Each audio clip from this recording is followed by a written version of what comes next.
These are the sounds of swimming.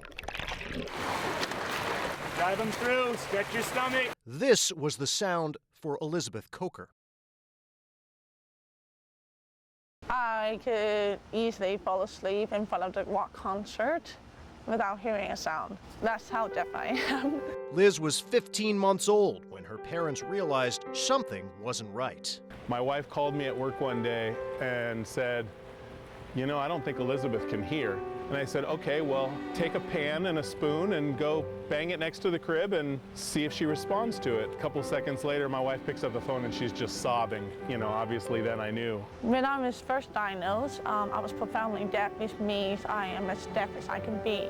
We were told that she would never read beyond a 3rd grade level. We didn't think she would ever know music. We didn't think that she would be able to participate in any of that. Hearing aids proved ineffective, so the Cokers turned to a surgery that, at the time, was somewhat unorthodox for a 5-year-old child. In order for Elizabeth to succeed in an audio world, cochlear implant surgery was our next logical step. It was far better than I could have hoped. She was hearing everything. My first reaction was I cried because it was so loud. Like you could hear all the sound at once. I would be like turning on the water, turning it off, moving the chair, knocking on the door. And I was like, oh, so that's what it sounds like.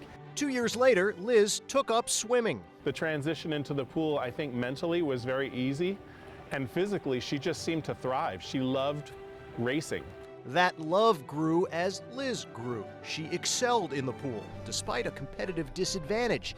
See, her cochlear implant wasn't waterproof, so when she swam, the world was once again silent. When I was in my starting position, I had to turn my head all the way to see the starter. And back then, the starter had to use the hand signal, so we would have to take the mark and then go. So I would be like the very last person to lead the block, adding 1 to 2 seconds, so it's very challenging and difficult for me because I want to race. I want to be at their equal, but I can't do it if I'm delayed just because of the starter signal.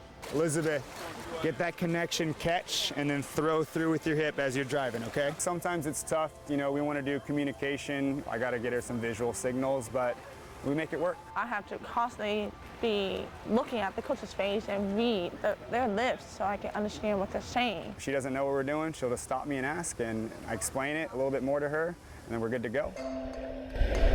At age 16, a turning point. Advanced technology brought about waterproof implants, which meant smoother swimming in the water and a symphony of sound out of it.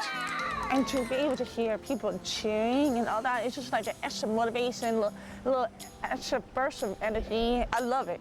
From there, it was full speed ahead. Liz earned a spot on the Cal State East Bay swim team, and in a meet last February, she broke the American Deaf record in the 50-yard butterfly. That was one of her goals. She has those records written out, and when I told her that she could go to the 50 fly, it was like, I'm going to do it, and never doubted it. I swam my heart out, touched the wall, and I turned to see my time. And I was like, oh my gosh, I did it. As it turns out, Liz's record in the pool earned her a trip across the pond. She'll compete in the prestigious Deaf Olympics in Samsun, Turkey. I called my parents, I called my coach. I was like, gosh, I made it, I did it. So it's really cool. I'm still excited. That was mind-blowing. It's like, really? Elizabeth is going to swim for Team USA? I just couldn't be more proud. Once she's back stateside, Liz will have 1 year left to shatter more college records. After that, well, her lane is wide open. For the past 15 years, it's been one heck of an adventure. I can't wait to find out what's my next adventure after swimming. In Sacramento, Scott Reese, KTVU, Fox 2 News.